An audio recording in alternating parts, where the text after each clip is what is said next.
And away we go. It is the aftermath. Not brought to you by Hail Marys, brought to you by Mio's Pizza. Live from the Cincy Light Studios right here on BearcatJournal.com. Tuesday night, Bearcats back at it as they take on Utah. So get to Mio's before the game. Hopefully enjoy another Bearcat win.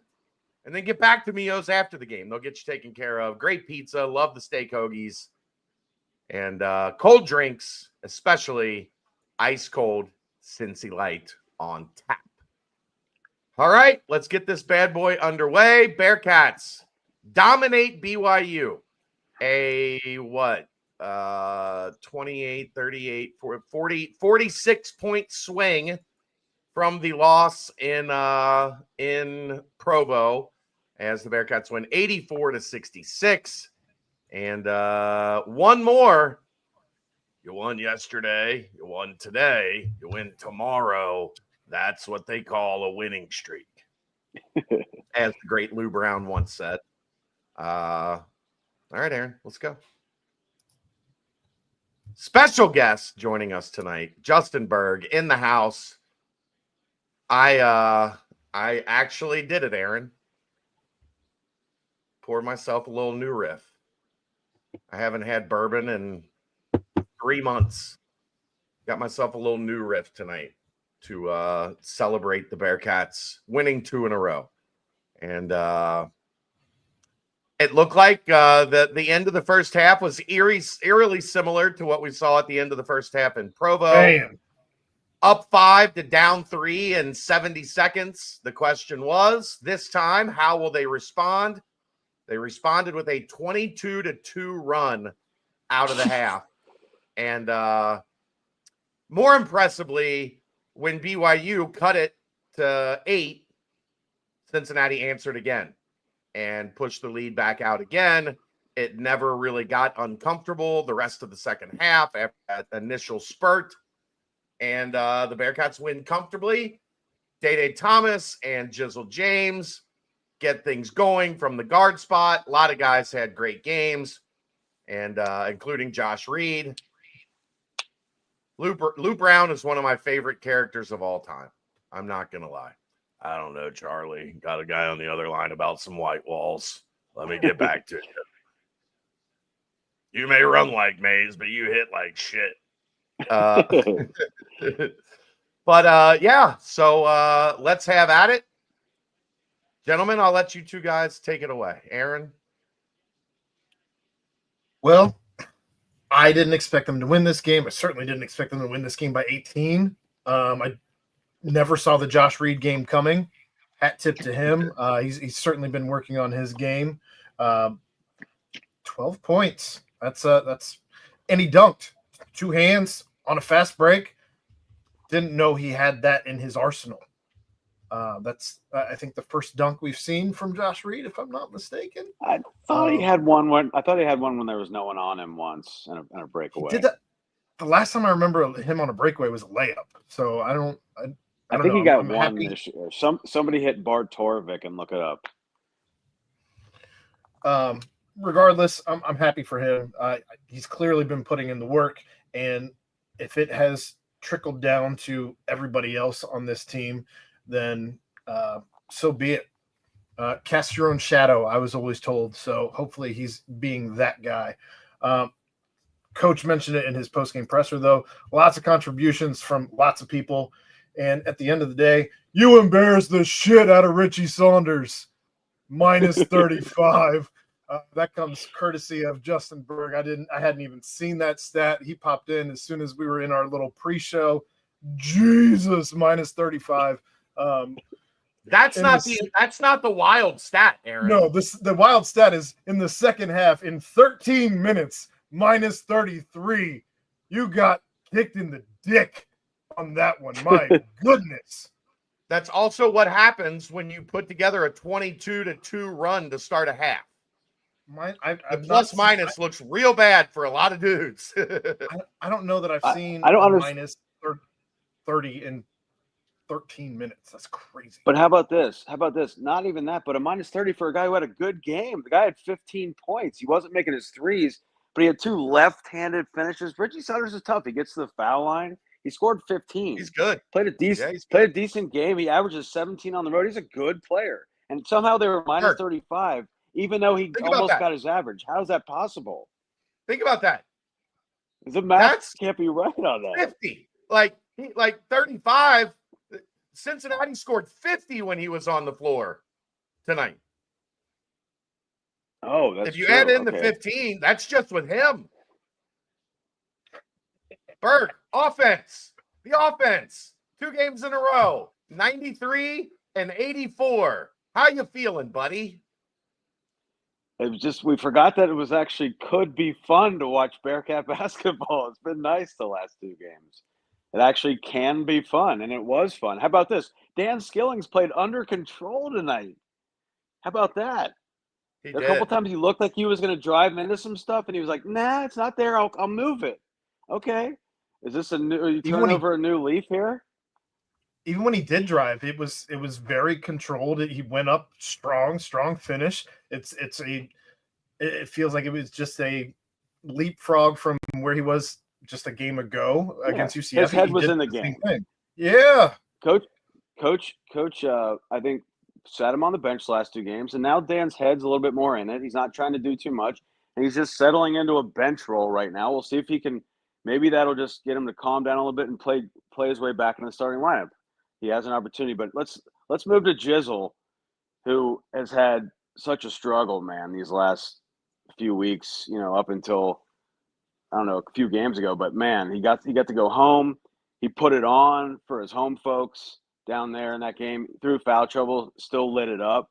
That must have felt great for him. Comes back here, he just rolling, stepping into these threes like you're gonna leave me open. I mean, he just got his confidence back, and maybe some stuff settled with him mentally, getting ready to get home, see some family, perhaps, and he got into it. So then going back to He said post game it was getting off the plane in Florida and it was 82 degrees. Florida air. Yeah, Got that Florida air. Got him back on track. man. Yeah, he shot. Has he made 6 threes yet in the whole league?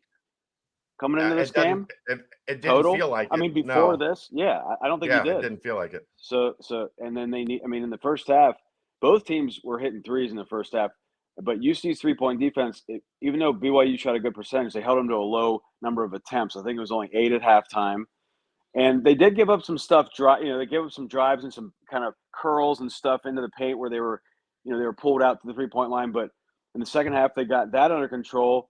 And then BYU started bricking the shit out of some of these threes. Like, they were airballing them and hitting side glass 3 times. Like, I think Richie Saunders in the second half, top of the key. Remember, he came off, I was like, oh, shit, he's open. Bricked it off the other backboard. Yeah. He was rattled. Minus 35, Richie Saunders. Welcome to the Queen City. Welcome to the Nasty Natty. So I thought they did a really he never wants to come back here again. I know. I thought they did a really good job. They did a really good job speeding up BYU's offense in the second half. Like, they were hurried. They weren't that was the biggest problem we had in Provo that we talked about. BYU was just comfortable. Like, they just got the ball wherever they wanted. They moved it well. They got whatever open shot that they were trying to draw up. And tonight, especially in the second half, I mean, they were pretty good offensively in the first half, but in the second half, they just were out of sorts. Like, I know Wes talked about it a little post game, but Dylan Mitchell and Josh Reed both did a great job on Demon, and that's really like kind of how their offense flows. That dude, his passing, like his feel, his skill level is absurd for somebody 6'8", 6'9". And guess what? He had no assists in the second half. Igor Demon. That's what they did. They did a great job. How about this? How about Igor Demon, Richie Saunders, Trevin Nell total in the second half, 4 points. I went back and found that's how you pull away. I went back and found the stat. Went down and found the stat for you, Berg. Before this game, Jizzle James had 19 of 76 threes on the season. On the season, so there's no way he had made 6 in a game. No, he was saying how many did he make in Big 12 play? Six total coming into the game. In I thought he had 4 total. Probably not that. Yeah, probably not that. Even. I bet he had 4. It was more than that, but not a lot.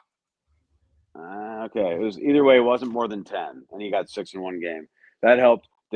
Day just here. I got something. Chad, you might not remember this, but before last year's season, I was looking up stuff about Davion Thomas. I didn't know he was Day yet, but I went to. No, you were right, Bert. Googled it. 4. Okay, yeah. Texas 4. Tech is their 24/7 sports site was like previewing the Big 12, and they were like, Cincinnati, a new team. And they said Davion Thomas, the guy said he's a combination of Allen Iverson and Marquise Noel from Kansas State. No. And I clipped it and sent that to you. And I was like, oh shit, like is this this? But he just, I think the last few games they've given him the freedom to just get to your spots. You're the one guy that can shake a guy. Just shoot with confidence when you get to your spots.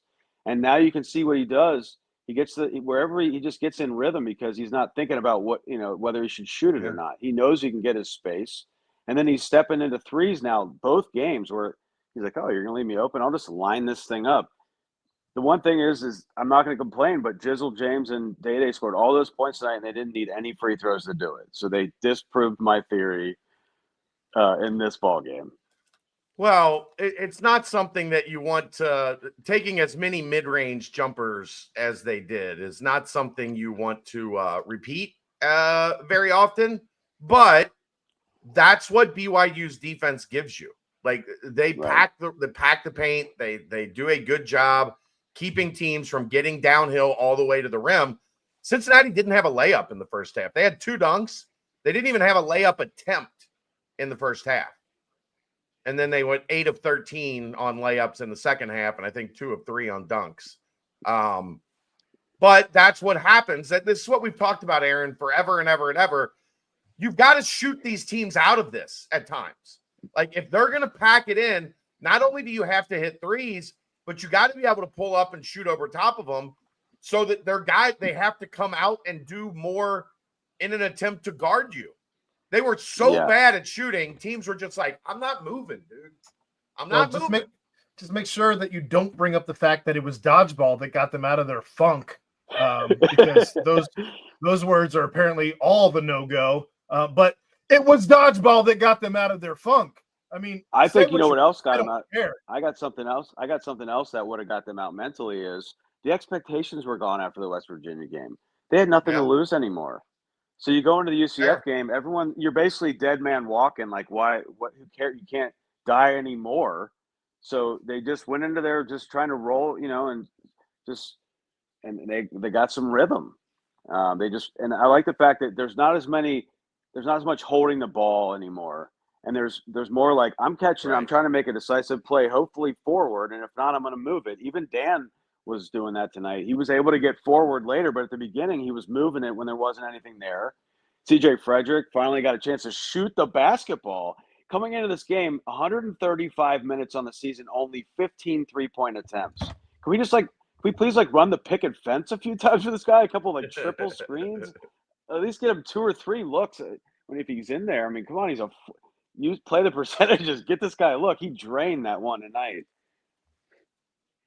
That's the thing, though, Berg, that even when he's on the floor, he's not getting open looks because as soon as he walks on the floor, immediately you can't leave this guy. And that creates space for others. That I know. I get it. Productive. No, I'm just saying, like, even when he's not getting shots, he impacts the defense. I'm not denying that. I just like watching him shoot because a lot of times it goes in. So let's get him more times to shoot. That's all I'm saying. Would you call that 3 creamy? Oh yeah. Extra creamy whip. Like perfectly, it's like 97 degrees that day and you get to one of those creamy whip places and you get the flavor you want. That's what that was. Fair enough. Yeah. So let's just go to Josh Reed. How about some Josh Reed action? Yeah, I mean we'll get to the full breakdown of everybody here in a little bit, but Josh is playing his role. Like he's playing his role, and when you play your role can expand. Like Yeah. He came in and what, 4 or 5 games ago, they kind of insert him in to give them a little bit of a spark because he hadn't played at the beginning of Big 12 play. He was playing very minimal minutes. Yeah, he's and at 15 then, minutes tonight. Yeah, he's allowing himself to expand his game. He's allowing himself, because of his play on defense, because of his rebounding, then you get minutes. And then when you get minutes, the offense starts to come because then you're more comfortable and you're a little bit more confident in yourself when those opportunities arise. He was a guy you were high on points-wise coming in. You felt like he had a lot of feel and different ways to score when he came into the program. Yeah, I did. And it's taken him a little longer to get there than I expected, but I don't think Josh is going to be a guy that gives you 10, 12 a night. But for this team, if he can come in those 15 minutes and give you 6, 7 points, that's a huge lift offensively for as bad as this offense was for a period of time. It was also the most aggressive he's ever. It's the most aggressive he's ever been with the ball in his hands. He looked confident as far as trying to go to the rim. He looked confident in getting that ball, especially he misses a 3. They get the offensive rebound. They kick it right back to him, and he hits the 3 from the corner. A guy who's not confident is going to pass that ball back up, and he just knocked it down. And he had the Jimmy Butler pump fake on the 3 and drew the foul and made all 3 easy free throws. None of those free throws had any chance to do anything other than just splash through the net. Middle of the cylinder, straight through the net. Three bullseyes on the dartboard. He's quick too. He doesn't dribble. He doesn't screw around. They throw it to him. He catches, and it's on the way to the net. That's what I do. I mean, I don't even dribble. I just get it and drain it. What's the point of dribbling? I want to get to the draining. He should be giving lessons to other guys on the team. He should be giving lessons. Why dribble? It's not it's just you just have to catch it, line it up, and shoot it. Catch and shoot. Wouldn't that be better than shooting off the dribble? All right, keep going. You keep going, Berg. Just keep going. Okay. I want to go to what they did defensively, some of the stuff in terms of the ball screen, right? So Wes was talking a little bit about that. He thought that – and then how about – putting Dylan Mitchell on their point guard locked his shit up. Like the first game, that guy was tough. We didn't have an answer for him. And then this time he put Dylan Mitchell on him. Yeah, and this time he put an elite 6'7", 6'8" defender on him, and this guy didn't want no parts of any of that. It was like what the Scotty and MJ did to Tony Kukoc the first time they faced him, like in the when he they were just rattled his ass. That was a good coaching decision by West to put Dylan Mitchell. I wouldn't have thought of that. After you're probably going over that tape, like Demon is so long and tall. Like if you put a 6'2" guy on him, he's just going to see right over him. Like they're not going to impact his vision because he's such a high level passer. And I was even tonight, like he didn't have a great game, but just like even the one-handed stuff he's doing, like those passes are crisp. They're right on target. Like he is an elite prospect. Like he doesn't jump in unless you're, a basketball junkie. Because he doesn't score a ton, he doesn't jump off the page at you. But the way he plays with the ball in his hand, Berg, what are you doing, buddy? Oh, sorry, dude.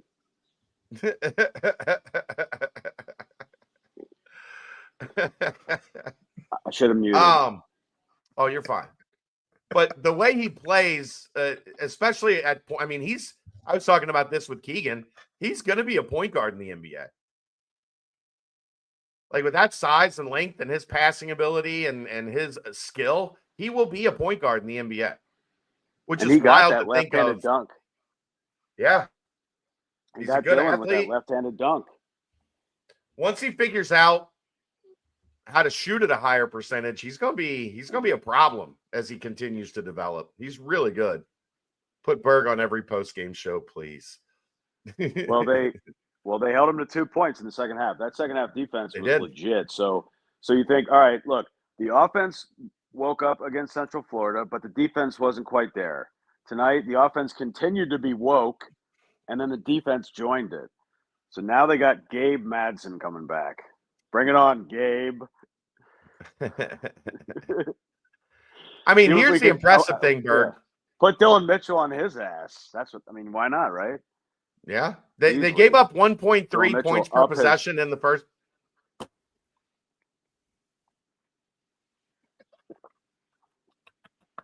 He got mad and left.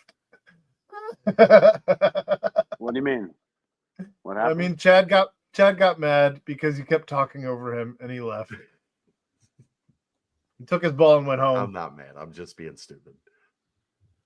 1.31 points per possession in the first half for BYU, 0.8 in the second half. So whatever it was that they did, whatever it was that they changed between the first half and the second, it worked. And maybe they didn't. Maybe they just played better with the same philosophy. I didn't see a lot of change in strategy. No, I think they just kept it in front. They stayed in front of the ball in the second half. That's what it was. They didn't get beat off the dribble in the second half. They've now strung 2 games together. Coincidentally, they won both of those, where they've played 40 minutes per game. These are the first 2 games of probably the entire season that they've played 40 fucking minutes. And you can see the product. I mean, you could argue they didn't play a whole lot of defense for 40 minutes in that UCF game or in the first half of this one, but they answered. Right. There was a 9-0 run, there was an 8-0 run, there was another 8-0 run, and Cincinnati never let it drain their confidence, right? Like, they always found a way to dig in, get a stop, and then answer back and respond. It also didn't become, to your point, it didn't become a 12-point run, a 15-point run, an 18-point run. We've seen those runs. So I was really at the end of this game tonight, the game's well in hand. It's over. There's less than a minute left, and they're still playing defense. They're still out there. Yeah. Dylan Mitchell tried to get a steal. They're still just out there playing the same that they had played the entire second half. So I don't know. I felt like the intensity has been turned up. They've dialed it up. They've answered the bell. Use whatever cliche bullshit you want right here. They're doing the things. They look like they're having fun again. Like, they're enjoying playing basketball. I mean, Jizzle talked about it in the post game of the pressure. And that's where you're probably right, Aaron. Like, after West Virginia, they were toast. Or was that Berg? That was Berg. Yeah. After West Virginia, they were toast. Like, season over, 2-8. Like, no chance. You guys are done. And then all of a sudden, no pressure, playing free, running around. I thought the ball popped pretty well tonight offensively. They passed it well. They had a couple segments, Berg, where I thought they dribbled too much. Jizzle especially had 2 or 3 trips where it was like, look, man, moving the ball was working. Move the ball. And then they got back to that, and all of a sudden things started clicking again. Yeah, if you're new here, hit subscribe. Do that for us, please. Thank you. I only remember one drought in the first half, the second to last segment. I think they were on 31 for a while, and then BYU ended up taking the lead back. They just had maybe 5 or 6 possessions where, like you said, they were over dribbling and waiting too long to attack and to try to do anything, and got bad shots. But then they got back to it. The whole second half, they were just, there was none of that. And everyone seemed to have been bought in with playing like C.J. Frederick and Josh Reed do, by just seeing if you have something, be aggressive. If it's not there, move it. Right. CMOS got a couple things going in the second half, but still having some trouble with the accuracy out there. The thing that has me positive, Berg, is that now that some other guys are starting to pop off, that's going to create some more airspace for CMOS. Teams are not going to be able to just chase him around the court and make life hell on him to catch the ball in a position to score. I think we're going to see a run from CMOS here over the next week or two where he starts to get his shot falling again. I'm confident in that. Yeah, Jason, I agree. He's been rushing shots because the team couldn't score and he couldn't get open. So I think he's been trying to get squeeze shots off that maybe were unnecessary, just feeling a bit of responsibility for like getting this offense going. Now that your point guards are going, it should theoretically open up on the wings. Yeah, 2 games with 2 guys scoring 20 points, different players even scoring 20 and 24 now. I'm encouraged by that. I mean, we've been begging who's going to score 20 points because we hadn't had anybody since Arkansas Pine Bluff, the first game of the season. And now you have 2 in a row. You scored 84. They're pushing tempo. They dictated the pace of this game, both offensively and defensively. It's just the things that we've wanted to see for weeks now are finally starting to come to fruition. And pretty much all of them are happening at the same time. Weird. Aaron, I think they've been listening to the show. That's the only that has to be it. I think they're getting, the day after each loss, they got in to the film room, and then Wes pulled up the aftermath on the big screen, and he just made them sit through it for 45 minutes, and that got them back on track. They didn't want any more of that ever again. Right. They were like, Wes, please, no. And he's like, if you win, I won't make you listen to this garbage. And now they don't have to listen to it anymore. They now hate us collectively. Well, get in line. Get in line. When you start getting the DMs on Instagram, Berg, you're welcome. That's from the players. Nice. What else you got, Bergie? Well, I mean, just figured, look, this is after the game on Wednesday. It was like, all right, if they can get one on Saturday, now we'll start talking. And so now we'll start talking. So you got Utah coming in next. Obviously got to get it. You get that, then you'll really start talking. But you won't really be saying anything until that Iowa State game happens and see how they play in that. See how they measure up, right? Because it's not a must win because you'll still have other chances. But I just want to see how they would measure up against a team like that. Jason, you listen to this without anyone making you because you're just a glutton for punishment. The term is masochist. You are a masochist.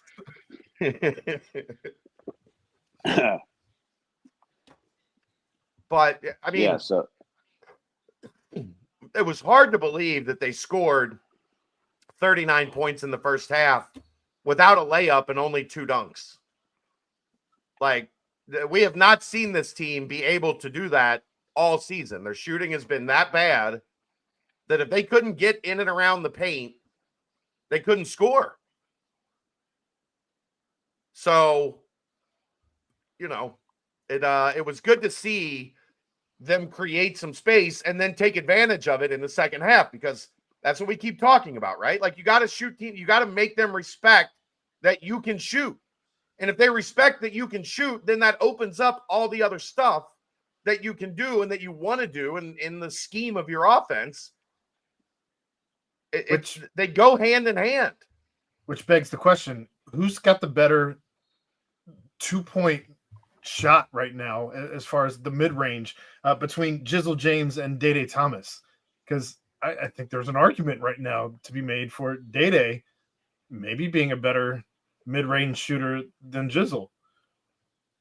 Yeah. I mean, Day the past 2 games has certainly he's certainly found his rhythm from the mid-range that was not there all year. Stella got a groove back. All net. These have been all net too. Like, just wherever they're from, 6 feet, 8 feet, 14 feet, 3-point lane. He's 3-point line. He's just lacing all of them too.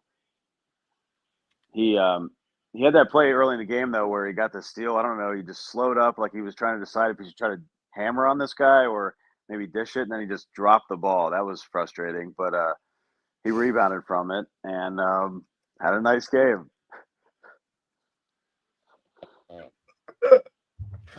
Did you forget about that play?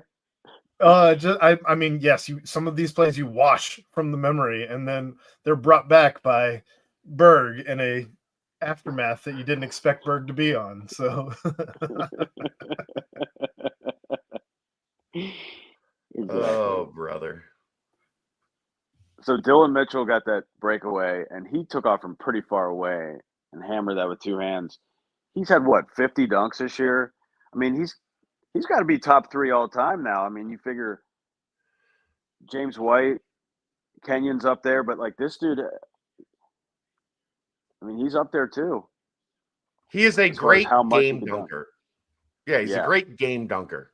Like, I don't know that he would win like he's not Flight White. He's not going to win a dunk contest, I don't think, with a whole lot of regularity.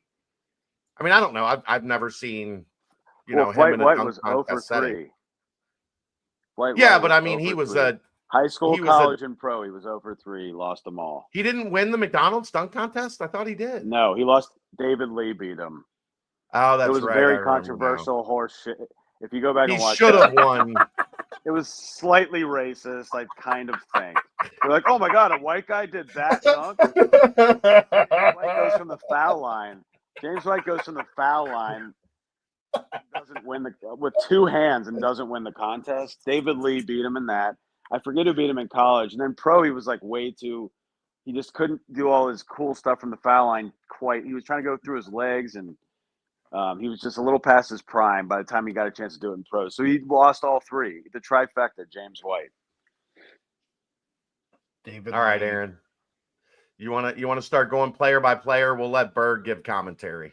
Berg, Sure, you're we taking can do my that. spot here. Aaron's going player by player. You're giving commentary. I'm gonna have this nice glass of New Riff right here and watch. All right. Jizzle James, 24 points tonight, leading all Bearcats, leading all scorers, actually. 9 of 14, 6 of 8 from 3. Part of that 50%, 10 of 20 for the Bearcats. A large part of that, actually. 3 assists, 3 turnovers, 28 minutes played, plus 12. What you got on 28 Jizzle? minutes. I got no rebounds, no free throw attempts, and no steals for Jizzle. So that would be if you were the glass half empty. Those stood out to me. But Go get buckets, son. Go get buckets. I know. He was lacing, though. 6 threes. Early on, he did that little step back where little footwork. All of a sudden, he was behind the line and just drained it. And you're like, okay, Jizzle, here we go. And then he was stepping into him. No hesitation. Let's see. So he made a few mid-rangers. He tried to get to the bucket a few times, had that turnover. He was trying to pass to Aziz. But, yeah, I mean, he's feeling it. It's nice to see. This is what we thought we were going to get from Jizzle James when the season started. Go ahead. I was going to say, it's what Wes Miller bet on. That bet hopefully starting to pay off because it didn't for 5 weeks. Better late than never, Berg. Right. All right, his cohort in crime, Day Thomas, 15 points, 7 of 9 from the field, 1 of 1 from his lone 3. 4 defensive rebounds, 4 assists, 2 fouls, 3 turnovers, 1 steal, 27 minutes played, plus 17. Yeah, we touched on him. He's feeling it. He's creating that space, and regardless of where he is on the floor, he's squaring up and shooting it with confidence. Nice arc, nice touch, and pretty much all net. Creamy. The impressive thing about Day is not that he's hitting the mid-range jumpers, it's that how assertively he's getting to his spot to take them. Like, they're not contested. He's rising up open, using the ball screen, getting to the spot that he wants to get to, and then rising up and making pretty much unguarded mid-range shots. Like, you're not seeing a lot of like guy draped all over him at the end of the shot clock and he hits a 12-footer. Like, that hasn't been the way that he's been utilizing that shot the past 2 games. He's utilizing it because he's getting to an open space, getting open, and then rising up and hitting a 3 or a mid-range that he's got a good look at the rim where you can have somebody draped all over him. So a lot of that, I think, is getting his confidence back and just deciding I'm good enough to get to where I want to get with the ball. Get there, rise up, knock down the shot. He's also now 21 of 55 from 3 on the season, good for 38%, which is kind of right where we wanted him when we talked all preseason. But this is maybe even a little higher than where we anticipated. 35 would have been fine. 33, 34, I would have been happy with. He's not taking a lot of them. He's taking good looks, though, when he is taking them. Yeah. Real quick in the chat, rebounding differential was crazy, 32-17, something we didn't touch on. BYU only had 3 offensive boards. That's disgusting. I'd be furious if I was a fan and you only had 3 offensive boards. We experienced a game a little like that not too long ago. BYU want to know what's really crazy? Try for him. They don't try for him though. Not really. They get back. They get back you want to know what my crazy stat of the game? You know how good both offenses were? Guess how many rebounds there were in the first half, Berg? Like 15 or 16? 18. Each team had 9 rebounds in the first half. There were 18 total rebounds in a 20-minute basketball game. Yeah. 18 total rebounds. Cincinnati shot 62% in the first half, and BYU shot 59% in the first half. There were just no rebounds to be had. Also, it's the only the second time all year we've won when trailing at the half. What was the other time? Xavier.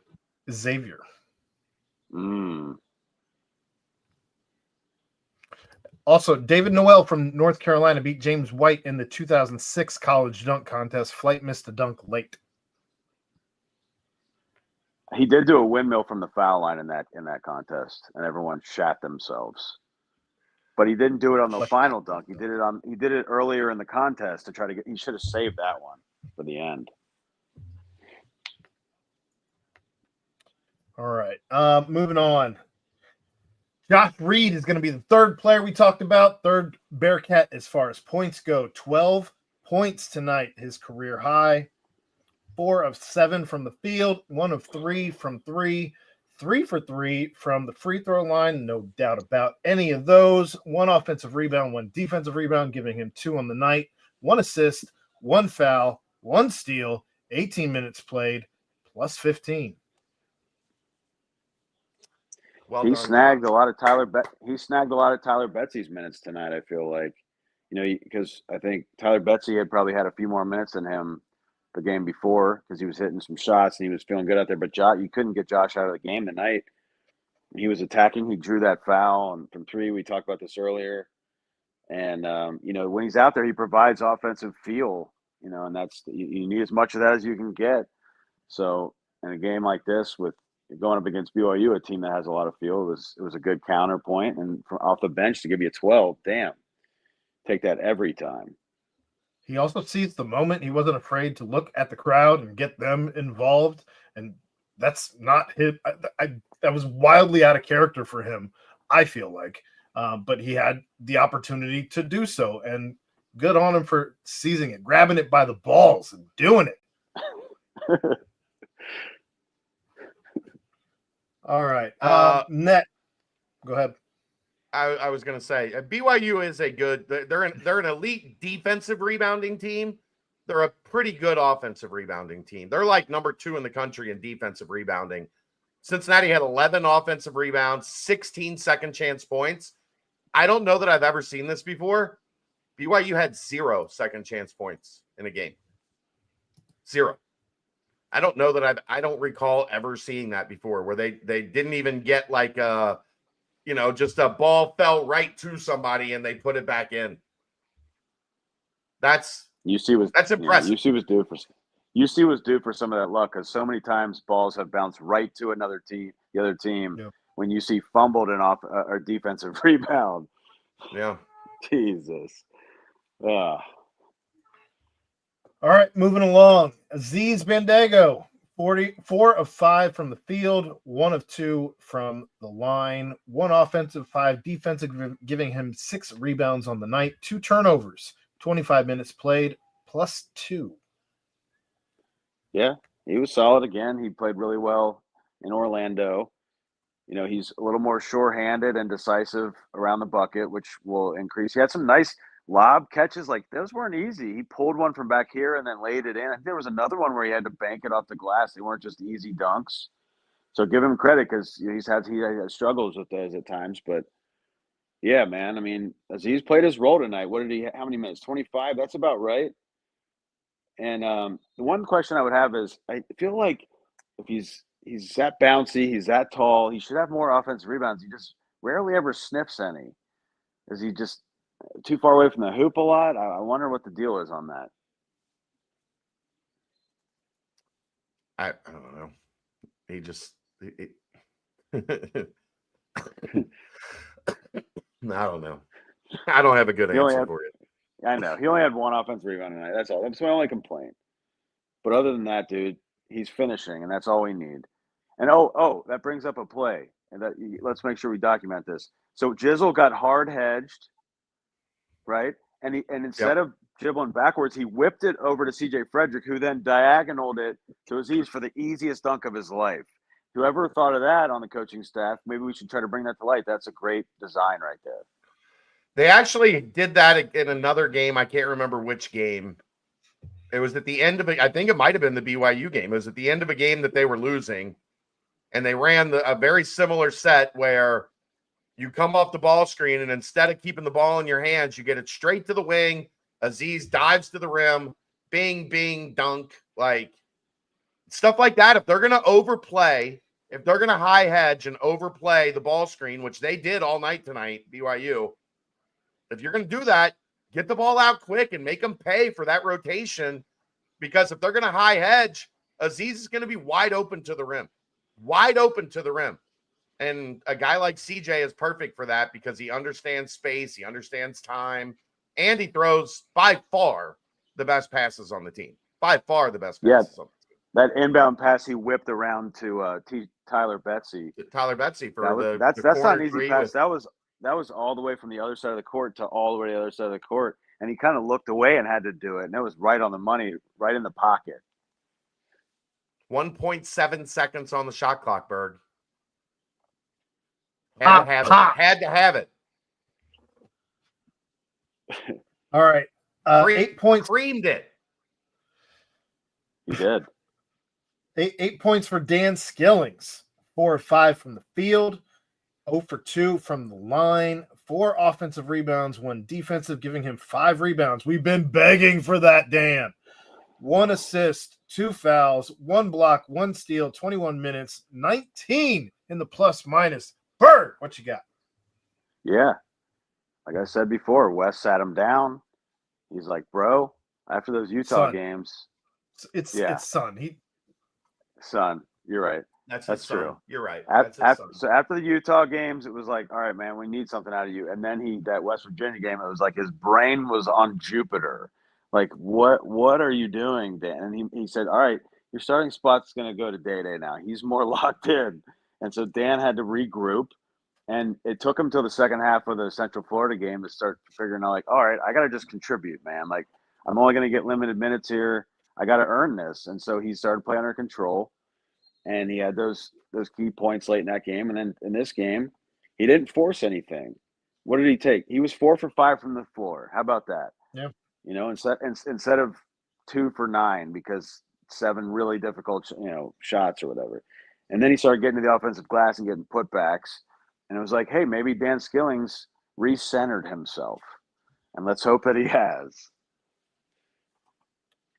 Let's hope. I mean, I was just going to say real quick, Chad, he looked like he had 1 or 2 wide open looks from 3 that I would not have been upset had he taken them. Nope. He did. He passed them up. I was shocked. That he passed them up. I was okay after the play because it developed and they moved the ball around really well tonight.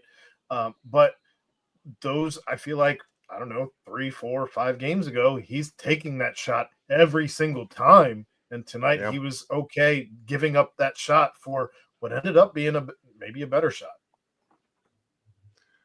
That's the concept. Like when you get this version of Dan, everything starts to fit together a little better. And I know people have talked about this team doesn't fit well together. I still disagree with that. I think when they're playing to their capabilities, this team does fit well together. But they were all playing so far under their capability that it's never going to look like it's a team that fits well together. Like when they're all playing collectively bad, and they, for the most part, they were, there's nothing that looks like it makes sense or fits together. But, you know, when now you're getting Dan back on the offensive glass and attacking downhill and understanding, like, when you have that first step, explode, but when you don't, move the ball. You know, he's starting to fit in. Now, you would like to see him have one of those like 15, 17, 18-point nights here coming up soon. But now you're starting to see the vision of like how this team was supposed to fit together, and the reason that it kind of fell apart because everybody was playing below their capabilities. And if you go back to the Central Florida game, when Day got it going, it was like somebody was actually having some success out there, and everyone else was like, "Oh, I can do that too." I want to do that. That looks fun. I should do that. Like we talked about how this team didn't really have a leader. Like everyone kept mentioning John Newman, like, oh my God, John Newman. But it just needed somebody to just play well. And everyone else was like, oh, that's possible? Okay, it was like Pleasantville. Like finally, we could actually shoot it in. It was like the opposite of Pleasantville, you know? And so he's the one who brought color to the world of offense for the Cincinnati Bearcats basketball program in the last two games. And everyone's like, let's do this, except for CMOS. We'll get there. Yeah. As for Dan, get in where you fit in. Well done. Moving on. Dylan Mitchell, 6 points, 2 of 3 from the field, 2 for 2 from the stripe, 2 defensive rebounds. I'm sensing a theme here. 1 assist, 3 personal fouls, 2 blocks, a steal, 27 minutes played, 15 on the plus minus. Yeah, he's a plus player. He just is. He brings pluses he brings positive to the game, right? He's always bringing effort. He's in the right places. He's going to get you a couple steals or blocks on the defensive end. He's kind of a little Tari Eason-ish in that way, you know. Like he's not as. I mean, he can create ways to do things like that, and he gets a lot of steals and blocks, and he's a hell of a dunker. But here's one 2-3 zone. Got to get the ball to the foul line. Yep. You know, that's the key spot, right? So you get it. Yep. Yeah, you get it to him. He squared up. He took one hard dribble, and he was about halfway between the foul line and the rim. He just jumped up. He's like, "Oh, I'll just shoot it over this guy." Made it. That was nice. They handled the 2-3 zone. Let's give Cincinnati basketball program credit. Last game, they did the lob over the top. That was 2 games in a row, for sure. They didn't just throw it around the perimeter and then finally someone jacks up a shot. And this time they decisively got it to Dylan Mitchell the foul line. He made the play. So, way to go, Bearcats program. It was amazing, Berg. I'm not going to lie. I was expecting in both games when I saw the 2-3 come out, here comes a drought. Like, here comes this team taking 4 minutes to figure out how to, like, beat a zone. And instead, both times, and BYU used it multiple times tonight, and it didn't get many stops. Like, they got the ball to the middle of the floor, either be it via the pass, like you said with Dylan. There was a couple times that they screened and rescreened Day to get into that middle, and he rose up, and I think he hit 2 jumpers from like 15, 16 feet right in the middle of the zone. Like, that's part of what I was talking about, where he's being more decisive getting to his spot, and he knew middle of that zone, free throw line down to about 12 feet. If I can get to there, I can rise up and knock in a clean look. They both times. I'd love to see the analytics on that, but both games it felt like every time the opponent brought out the zone, Cincinnati's all did not look confused. They looked like they had a plan and knew what they wanted to do. And Berg will tell you, Aaron will tell you, I will tell you, that has not been the case for a long time. It always felt like when a team threw zone, Cincinnati's offense went, what do I do? I can't figure out the code. My brain hurts. Brain freeze. Like you just drank a milkshake. They threw the zone out. You drank a milkshake and your brain. Yeah, they deserve credit, man. It was nice to see 2 games in a row. They whipped a zone. You're going to need it against Baylor because Baylor has stymied them multiple times, throwing out that zone that Cincinnati couldn't figure out how to fix. Yep. Correct that whip. All right, Simas Lukosius, 5 points, 2 of 10 from the field, 0 for 1 in the first half, 1 of 9 in the second half on that. 1 of 5 from 3, 2 defensive rebounds, 3 assists, a turnover, 27 minutes played, plus 14. Is he on a milk carton? No. I don't think so because he's still impacting the game. Right. He's not shooting well, and he's getting his shot is on a milk carton.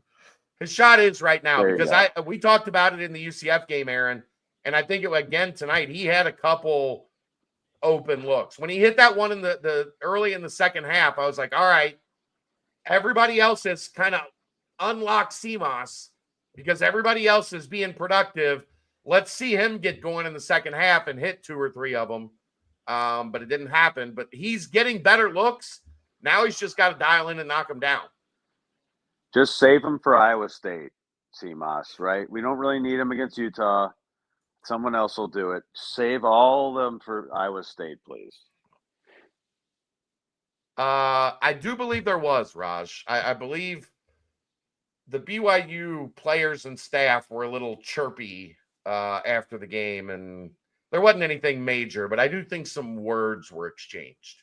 Nothing major. But like who? Richie Saunders?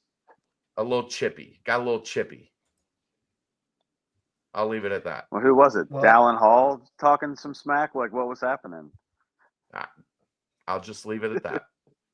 All right. I much prefer there being a little post-game altercation in the handshake line than the handshake line offering players to come to their school next year. Just saying. I'll take that every day of the week and twice on Sunday. CJ Frederick, 3 points, 1 for 1 from the field. He hit his only 3 of the game. 2 assists, a turnover. 1 for 1. 12 That's a good one, Neil. 12 minutes played plus 6. Neil said you'd be chippy too if you were minus 35. That's a good one. Who are we talking about again? My goodness. CJ. We already covered it. Yeah, we already covered it. Yeah. 2 assists, 12 minutes, made a 3. And I thought he played pretty good defense. I saw him a couple times, like making a good stop or cutting the guy off defensively. If he's going to get 12 minutes, he needs to be getting 3 to 5 shots a game, period. Please. In theory, yes. But as long as he is dragging a defender out of the way for somebody else to go get a bucket, I don't hate it. One great deflection. It was a great deflection. Absolutely was. Because Trevin Nell was a deflection. Trevin Nell was going to be right there for a 3. Wide open. Oh, no. Wide open. Nell. Oh, that's Trevin Nell. Aaron's favorite player. He kicked our ass last year, all right? He kicked our ass. Won that game, Aaron. Doesn't matter. He played out of his mind, and he's just waiting for that moment again before he's a carpenter for the rest of his life. And that is true, Mark. No. CJ's only taking great shots. He's not passing. He's passing on good looks and taking great ones. He is a good enough shooter that I would be okay if he took a couple more of those good ones. I think that's what you two are getting at. Yes. Right. But there's something to be said for moving the ball and keeping it popping, right? Letting somebody else get going. Yes. Tyler Betsy, 2 points, 1 of 3 from the field, 0 for 2 from the arc. 1 defensive rebound. That was his only rebound. No other stats to note. 9 minutes played. Minus 13. Tyler Betsy, what are you doing? One of those threes was a rim out. Just for the record, it looked good. It was from the right side, pretty deep. It just popped out. So the game against UCF, he knocked him in. Tyler threat. he loves hand down, man down. Yeah. Like if a guy just stares at him and doesn't get that hand up, he just sizes him up and is like, "You're gonna let me shoot this wide?" Like, okay. That was the one that rimmed out. He made one against UCF. So he's gonna make guys make a decision. Like if you're just gonna stand there and look at me, I'm gonna shoot over top of you, even from 25 feet. And the odds are pretty good I'm gonna make it. Yeah, the 2 was toe on the line. Right. Yeah, I mean, like the last 2 games should create some extra floor spacing when you figure in, Jizzle and Day going, and then Tyler Betsy's the last 3 or 4 games has stepped back into it. So there's guys you got to guard now, and even though CMOS has been cold, you still got to guard him by reputation. So there seems to be some more space, and if they're playing more assertive, getting inside the arc and going towards the rim, a lot of stuff's opening up, and they're getting some more drives and kicks even on some of the threes. So, but it had to start. It had to start with making the threes in the first place, which is what you've been saying, Chad. This whole last 10 games is like, you have to kind of make some. You got to at least you don't have to be 40%, but you can't be 10. Yeah, 10. I know. Good. How many times were they under 20% for a game or around 20%? All of them. You're like, oh my all God. the times. All the times. I know. I got to bring that shit up. But now you figure, okay, now defenses have to be a little more honest on some stuff, and if you play more aggressive in conjunction with that, you can have a decent output. And how about this? This game, you see 1.333 points per possession for the 40-minute contest. That is some wild shit. Love to see it. All right. We're getting down to the last 2 players here. Arnson Page. I know Chad has not been super high on his motor. Tonight he played with a very high motor, I thought. He was a hustle guy. 0 for 1 from the field. Let me get through this real quick. 0 for 1 from the field, 1 offensive rebound, 1 defensive rebound, 2 rebounds in total, 2 assists, 6 minutes played, +7. He was good. This is the Arnson Page I want to see. Like, the effort was good. I didn't question, getting at times he gets lazy on assignment defense and assignment offense, like scouting report stuff. Like, you can't let this guy do it, and then he does. Like, that's the attention to detail that they need from him to get him on the court more. And tonight I thought it wasn't a large sample size. He did pass the ball for once. He passed the ball for twice. 2 assists. Two assists, Wolfie. He didn't come. He's Kyle Washington. He didn't come here to pass. If he had the offensive game of Kyle Washington, you could live with that a little bit more. Yeah, he didn't force it. He kicked it out to Jizzle, I remember, on one for a step-in 3. I can't remember what the other one was, but same thing with Skillings. Both these guys have been out of control bull and China shoppers the last couple weeks or whatever, and they finally were like, all right, I'm going to try to make a move. If it ain't there, I'm going to get it to somebody else, and it led to good stuff for both of them. Matt, here's what I'll say. His rebounding is pretty good. His boxing out is dreadful. When he goes and gets the ball, it's pretty good. But the problem is, a lot of times, he stands and watches. He does a lot of standing and watching. That's what you have to work. The talent level of Arnson Page, like the raw talent, is immense. But he's a watcher. Boom, boom, boom, boom. Things just ain't the same for gangsters. Times is changing. Young naysayers is aging. Like, he's a watcher. And he's got to stop watching. He's got to be more active. Get the elbows out. Get into somebody. Like, it's frustrating with him because he can be an outstanding, like, skilled big man if he gets his head in the right place. Just get a body on somebody every time any shot goes up. Don't do anything else except for, that somebody shot it. Let me find someone's body and get the advantage on it. Just build that habit. If he can do that, he'll play more and he'll have more opportunities. And he's shown, like a very poor man's Rasheed Wallace type offensive game. Stop it. You're I talking said about very poor. bankrupt Rasheed Wallace's game. What are you talking about? Just I like his Berg, three-point shot. He has a high Food release. stamp Rasheed Wallace is what you're talking. My goodness.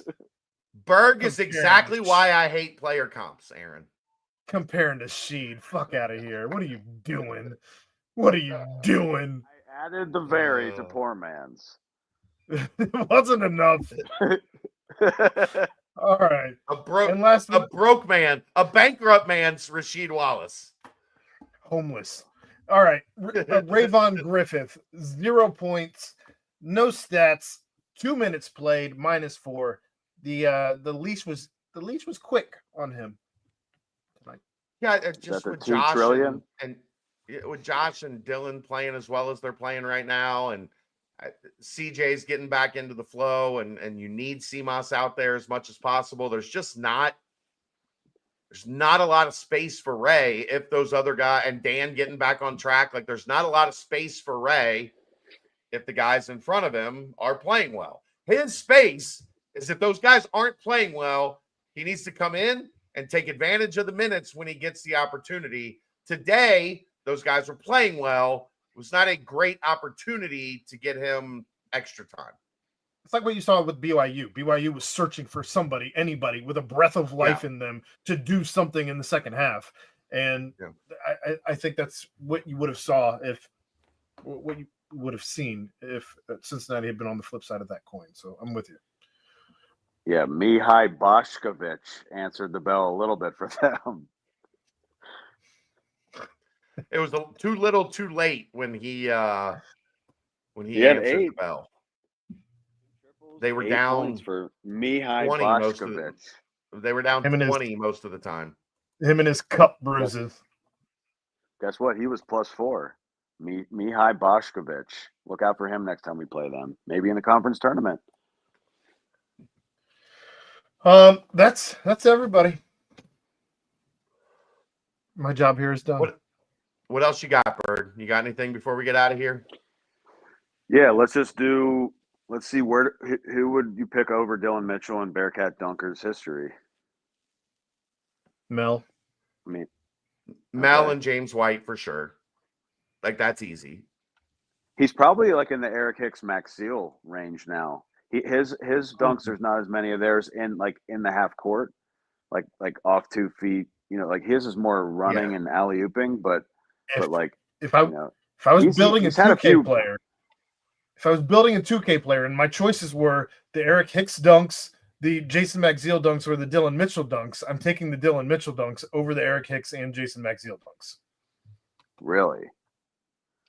I like these alley oops, sure about especially that? the one where he's just hanging, looking around. That was nasty. Yeah. That was nasty. Yeah. I think Eric Hicks, if he wouldn't have got shot in the leg in high school, would have been better than both of them.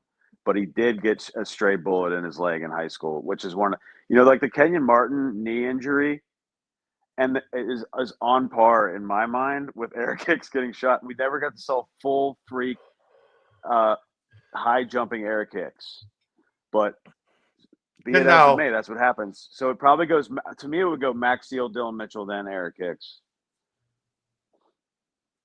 You know who would have been? Kenyon above all four. You know who would have been pretty high on that list if he didn't blow out his knee in the first practice as a Bearcat? Cashmere Wright.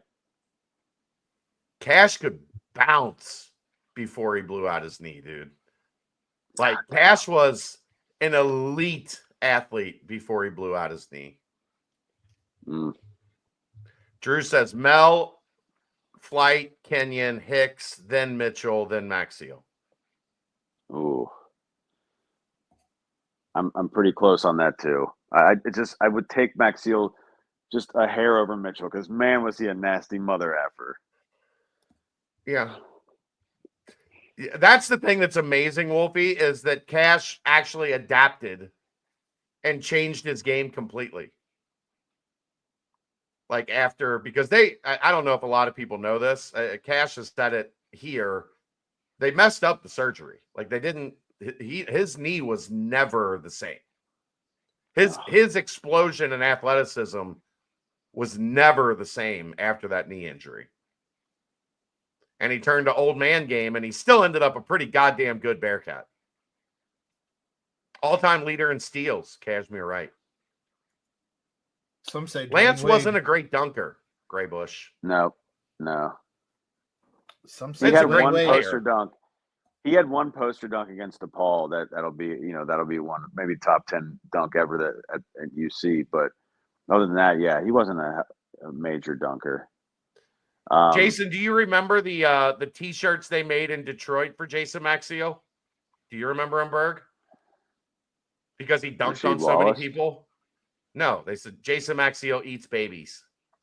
That was the shirt that they made. That. Yeah, that was great. That video is still on YouTube if you search that, and I've watched it kind of recently. You're a sicko. Last night, yeah, so if you go on YouTube and you type in Steve Logan and Jason Maxio highlights, I posted those. Those were VHS cut from over the years, and I made them into a YouTube video. And then I have some Eric Hicks and James White ones too. There's not much else out there, but those guys, yeah. Maxio How many Kenyon, VHS tapes do you still have? All of them. No, not many of them. They've all been converted for the most part. You But, sound depressed yeah, about Dylan that. Mitchell- Like you would still like the originals. I would love them. Dylan Mitchell, I would say probably top. You could for sure top 7, maybe top 5, but I don't think top 3. Dunker at UC. What if he had been here his Aaron? first 2 years and then he had 3 years of all these types of dunks? Then you'd probably move him up the list a little bit. I don't know. Maybe he is higher than I'm giving him credit for. I mean, he's doing a ton of shit. He's doing windmills but he's done some off 2 feet in traffic a few times, left-handers. Jumps off the wrong foot often. No, Justin. It was definitely Eric. It was definitely Jason Maxio eats babies because it started in Detroit. That was a Detroit thing when he was with the Pistons. And to my knowledge, Eric Hicks did not play with the Pistons. Although he may have eaten babies. He may have. Maxio he dunked on LeBron in that series, Cavs Pistons, but LeBron got him back. He did like a reverse right on him. But yeah, he was nasty in that series. They couldn't believe it. I think Marv Albert was still announcing then. Maxio. Yes.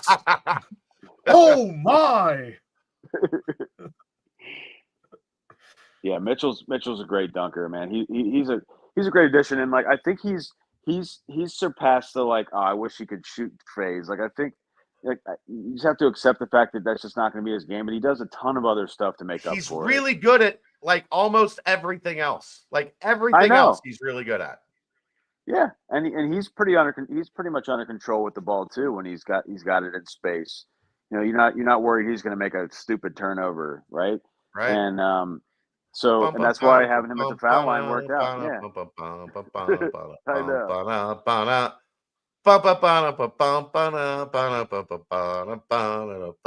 I'm gonna dunk it. That night when Saturday Maxio, Live. dude, I always have watched the NBA draft, right? But that night when Maxio got drafted first round was the greatest moment because I didn't expect that. Usually you have Bearcats fall out of the first round to the second round, like Van Exel and D'Antonio. But Steve Logan. When Maxio, yeah, exactly. The first pick of the second round. I still don't understand how he went from that dominant to just nothing in the pros at all. Gimme the ball because I'm gonna dunk it. It's the Saturday. Berg's thoughts on the bubble. I know what it is. Berg's thoughts on the bubble. Look, we're a couple wins from discussing the bubble. They we're said not on the broadcast. They said tonight that we actually put BYU, I think their first team out or last team out, one or the other. I can't remember. I'm sure somebody in the chat will correct me. But it was we were a bad loss for BYU. We are 5 wins from the bubble. So I don't want to talk about it just yet. You have to get minimum 5 wins out of how many games are left? 9? 8. Or 8. Okay. 8. So yeah, you have to go 5-3 and then give yourself a chance in the tournament. But at least one of those 5 better be a legit monster. Baylor, those are going to be hard. Houston, Iowa State. I don't know if felt Baylor would okay do about it 'cause Iowa it's at State home. until Momcilovic came back and they looked like Iowa State again today. It feels like Baylor at home. I don't know if that's enough. I mean, is Kansas State becoming one of those teams? They're on a 5-game heater. They're playing. They're doing Cincinnati. They did it a couple games before Cincinnati did, but they're playing to their talent level now and talking their shit too. My goodness. Yeah. Hunter Dickinson. Gotta win at WVU, Neil. 6-1 against him. Yeah. I think this team is better than WVU, but they've got a Javon Small problem. They have not been able to stop Javon Small since he came into college. Like, he has eaten Cincinnati alive pretty much every time they played him. I think Wes has found his guy. Put Dylan Mitchell on the best guy from every game now. Screw all the other stuff. Day-Day's too short for some of these guys. Dylan Mitchell's got to be the guy, and whoever the primary dude is on the team's coming down the pike here.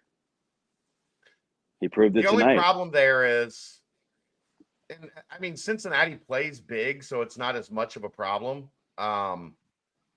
But it creates some issues if a team plays big. Then you're going to have to, mix up your matchups to where, you're disadvantaged somewhere.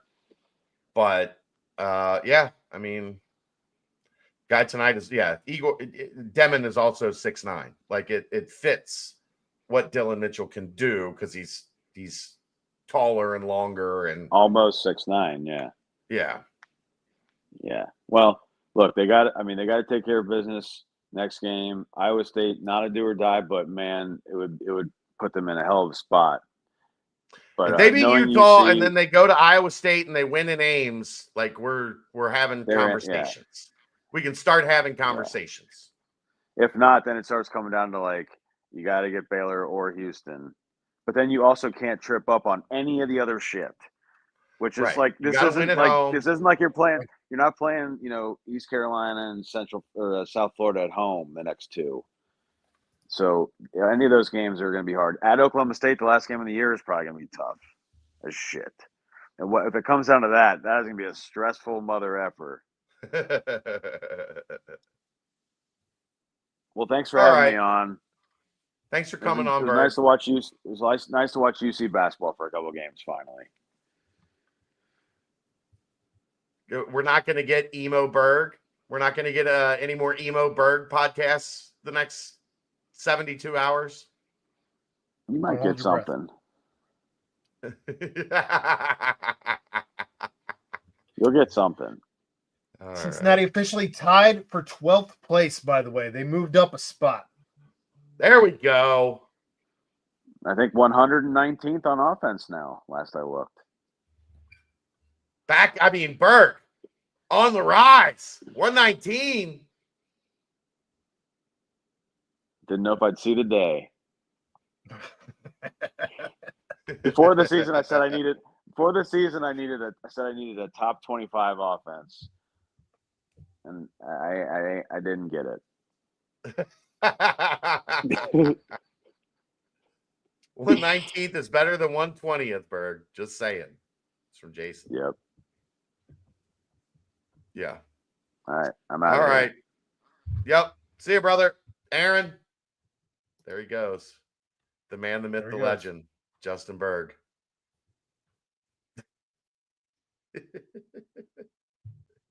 I love him. He's the best.